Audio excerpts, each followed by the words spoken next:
India bulls real estate एक ऐसे time के साथ गुजर रहा है जहां पे कंपनी की अपनी गलतियों से ज़्यादा कंपनी के जो पुराने प्रमोटर्स थे उनकी गलतियों की वजह से कंपनी को इस टाइम स्ट्रगलिंग मोड पे आप देख सकते हैं। जैसे कि कंपनी के इस क्वार्टर के रिजल्ट्स में उन्होंने जो नेगेटिव लॉस दिखाया है 640 करोड़ से ऊपर का, उसका जो रीज़न कंपनी ने दिया है वो है उनकी लंदन वाली प्रॉपर्टी से लोन रिसीवेबल ना आने की वजह से कंपनी ने एक बहुत बड़ी प्रोविजनिंग मारी है। प्लस कंपनी को रिसेंटली एक टर्मिनेशन नोटिस मिला है उनकी 2500 एकड़ ज़मीन जो कि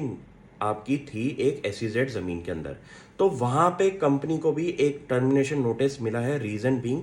प्रोजेक्ट्स टाइम पे ना कंप्लीट करने का। अब कंपनी की अगर मैं वैल्यूएशन की बात करूं तो आप इस कंपनी को उस तरीके से देख सकते हैं कि कंपनी की अपनी गलती ना होने के बावजूद इस कंपनी को एक स्ट्रगलिंग मोड पे कंपनी के पुराने प्रोमोटर्स ने डाल दिया है। अब कंपनी के पास अगर मैं पूरे के पूरे उनके प्रोजेक्ट्स की बात करूं तो उनका जो सेलेबल लैंड था वो है अराउंड 12.2 मिलियन स्क्वायर फीट, और उनके जो टोटल प्रोजेक्ट्स इस टाइम मार्केट में लगे हुए हैं वो हैं 30 मिलियन से ऊपर के।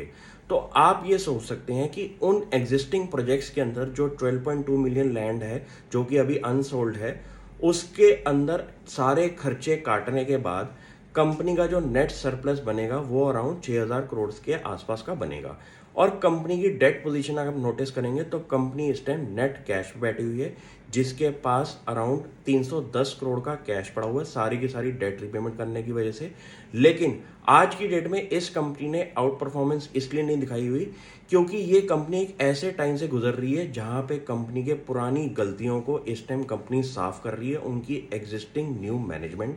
और ये ऐसा स्टॉक है कि जहां पे आप ऐसा टाइम देख सकते हैं कि कंपनी जब अपने पुरानी गलतियों को अच्छी तरह से साफ कर देगी और नई मैनेजमेंट जो एग्रेसिवली इस कंपनी को ठीक करने पे लगी हुई है, मुझे उस मैनेजमेंट पे ट्रस्ट है। क्योंकि ये ऐसा स्टॉक है जहां पे एक बहुत बड़ा कंपनी के पास लैंड बैंक बैठा हुआ है,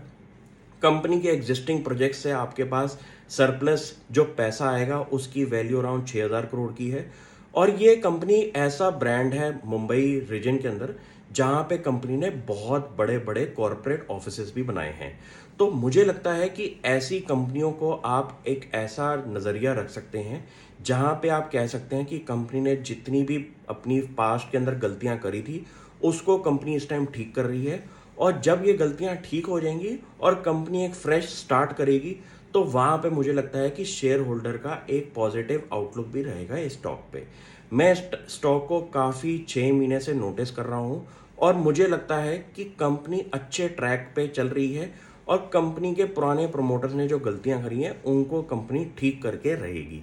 इस कंपनी को आप भी नोटिस करें और मुझे बताएं। Thank you.